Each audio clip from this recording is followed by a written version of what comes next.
YouTube, what is going on? I hope you bunnies are having a great day. So here we are again. Can we make the VPO-209 meta? We're doing this video again.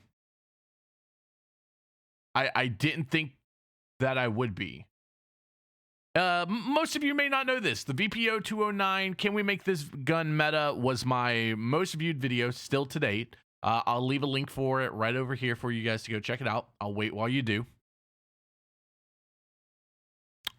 Good. I hope you guys enjoyed it. I'm glad you did. Make sure you hit that like and follow button if you did.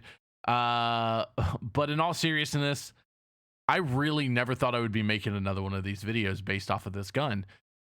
But BSG has decided to throw a brand new ammo at us. And like you'll know, if you did go and watch that video, that in Escape from Tarkov, a lot of times it's not the guns that make really good weapons, which is a weird statement, I know, but it's the bullets that go in those guns. There are plenty of weapons in this game that are absolutely unmoddable. They're just mediocre, but if you put really good ammo into them, you're going to kill people.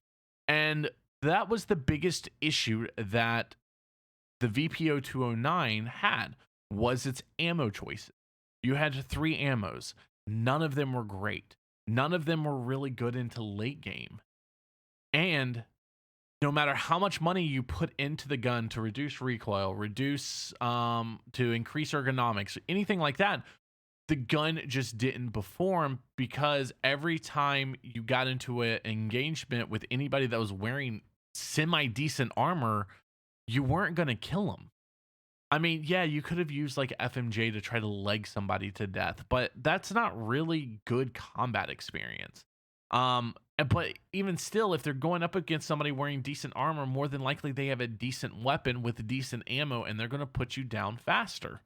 So that was the biggest issue with this gun. And here comes BSG thinking that's not good enough. They can't let the 209 die like that. And they introduce the brand new AP variant of the 366. Now, this ammo is pretty much a crack-headed out version of the EKO. High damage, you got it. High armor pin, you got it. Armor damage also, yeah, you got that. Frag chance? No, it doesn't have frag chance. I mean, couldn't go for all 4 of them, so we got what we got. So, with the new ammo being introduced into Escape from Tarkov, the age-old question has returned. Can we make the VPO-209 meta? Let's find out. All right, so let's take a look at the new ammo that they added, the AP366. Now, like I said, this ammo really is a cracked-out version of the EKO. You're looking at a damage value of 90, pin value of 42, armor damage of 60%, but only a frag chance of 1%. So that means that this ammo, if it does pin, which it has a very high likelihood of pinning, is going to do 90 damage to whatever body part it pins. Now, with the changes to the thorax of having 85 hit points, this still out damages that. So as long as this armor is pinning and you are consistently hitting the same spot, people are going to die extremely quick, and you have a super high chance for that to happen. This ammo has pushed the VPO-209 into a really good spot, especially into late game. You're going to be able to be combative against people with high level armor, specifically because of the amount of damage that you are doing to the body and the penetration chance that you have. And the fact that you're doing 60% armor damage is kind of insane for a civilian variant weapon. All right, so let's take a look at the weapon itself. Now, the weapon itself statistically did not change. It is still the exact same weapon as before. It's extremely, extremely cheap. This is honestly one of the best budget variant weapons that you can get in the game.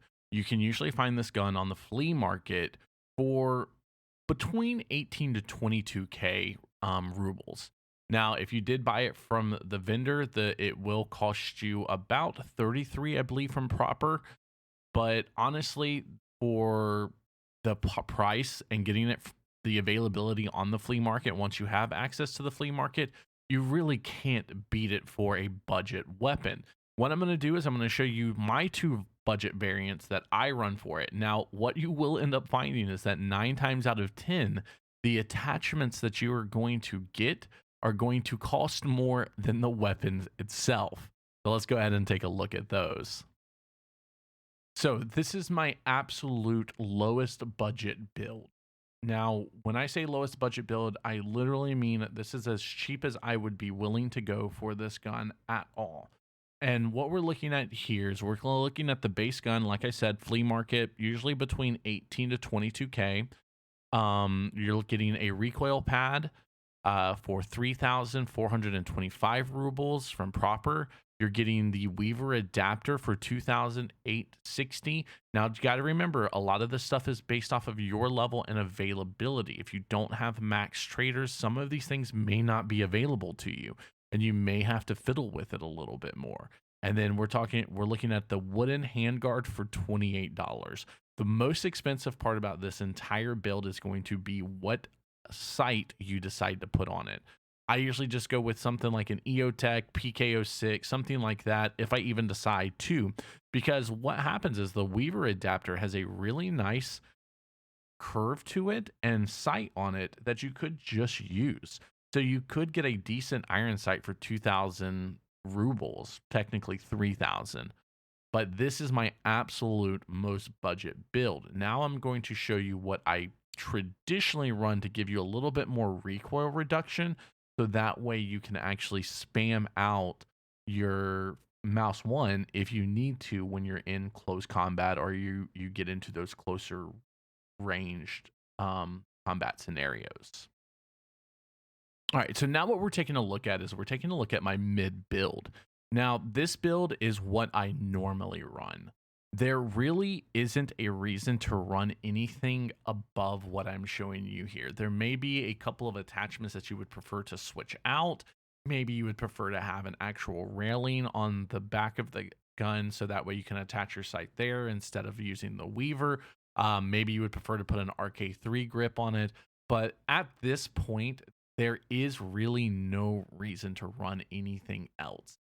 And like I said, this is if I'm splurging on this gun, but this is the max that I would be willing to put into this weapon, because the point of this weapon is it is a budget friendly weapon. This weapon you're going to be able to take in, you're going to be able to shoot people that are wearing decent armor, be able to drop them and get their things and get out with it to make money. So if you look here, you honestly can see that most of the items you're looking at, the handguard is 19,536. Now these are all the trader prices. Obviously you can get these things sometimes for cheaper from the flea market, but the handguard, the Fab Defense USA, the foregrip, all of this stuff is actually more expensive than you buy the gun for from the flea market most of the time. Especially the suppressor, the muzzle brake for this gun, you can normally not get it for less than 27k, and the gun itself is only 31k, so the muzzle brake is almost as expensive as the weapon itself. To me, it's honestly not worth it, because most of the time when you die, the attachments are what's going to be taken off of the weapon, and you're going to get the weapon back. You're consistently going to get this weapon back. I think I've only ever not gotten it back once or twice during the entire time I worked on this video, but consistently every single day I was receiving this weapon back if I died with it. So this is the most I would be willing to put into the weapon. It's kind of expensive at this point, but it does help it with the recoil control, so that way you can spam out your mouse one button. Like I said, a lot of this is going to be personal preference, but this is my personal budget build for this weapon, the max that I would be willing to go, and even in some cases I would switch out some parts to make it a little bit cheaper. All right, so let's get back to the question at hand.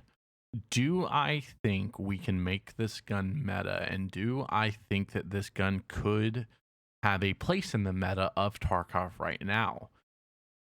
And the answer to that question is enthusiastically, yes. Yes, I do. Like, this gun, because of this one ammo type, has changed the way that this gun and the place that this gun has in this game. This is probably one of the best budget rounds and budget weapons in Tarkov at this moment. It's competitive with people wearing class 5, even sometimes class 6 armor. You are going to be able to kill and be competitive in the correct scenarios. Now, that is the key point to this entire thing. This gun is obviously going to lose in close range battles, especially if you're going up against an AS-Val, VSS, MPX, MP7, anything like that. Obviously, even M4s running certain ammos, they're obviously going to beat you in a close range battle. HKs, things like that, you're going to lose to them in a close range battle. But if you do get the drop on somebody using one of those weapons, wearing a high armor class, these rounds are going to be able to drop that person. You're going to be able to be competitive with them. You are honestly going to be able to take on people that this gun would have never been able to take on without this ammo. Even with the EKO, FMJ, all those rounds could not, this late into a wipe, be competitive. But because of this ammo type, this gun is meta. We can make this gun meta. We can make this gun fight, be able to compete with all of the other guns in the game. And you don't have to put a lot of money into it. That's the best part about this weapon. This weapon on a budget is going to allow you to fight people running super expensive kits.